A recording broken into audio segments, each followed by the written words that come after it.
Sa mga nagtatanong po dyan kung paano kumuha ng pulot, ganito lang po. Panoorin nyo ang full video. Tutorial po ito sa pagkuha ng pulot hanggang sa pagluto. Step by step po ito. Kumuha lang ako ng maliit na kahoy para gawing panungkit. Kailangan lang panipisin yung dulo para madali siyang isungkit sa pulot. 1 oras lang mga lods. Pagkataga, pwede mo nang kunin. Kapag ganito nakanipis mga lods, pwede na to. Ganyan lang oh.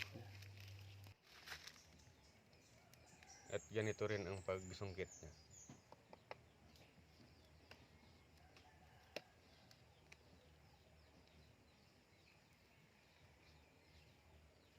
Ang dali lang, diba? Hindi mo na kailangan maghintay ng kinabukasan para makuha ang pulot. At ito na ang nakuha kong pulot.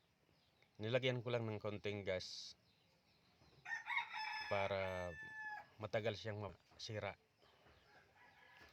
2 puno sa bao ng niyog ang nakuha ko mga lods. Halos pag-3 lata to para nalato.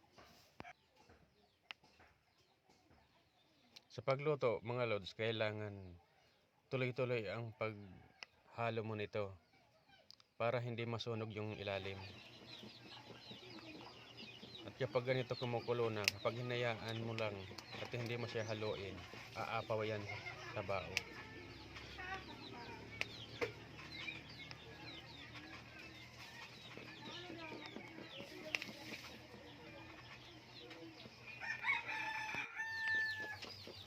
At kapag ganito na, kulay brown na siya, madali na to mga load. Konting oras na lang, pwede na to. Inabot nga pala ako dyan ng 2 oras sa pagluto pa lang mga idol. Medyo matagal talaga ang proseso sa pagluto. Dapat mahinang apoy lang ang gagamitan natin para hindi masunog yung bao ng niyog. Tuloy-tuloy lang ang paghalo nito mga load para hindi masunog o ma-overcook yung ilalim ng pulot.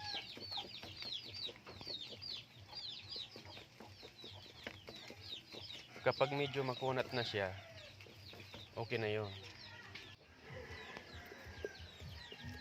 At ito na mga loads. Kita nyo naman kung gaano siya kakunat at kalagkit.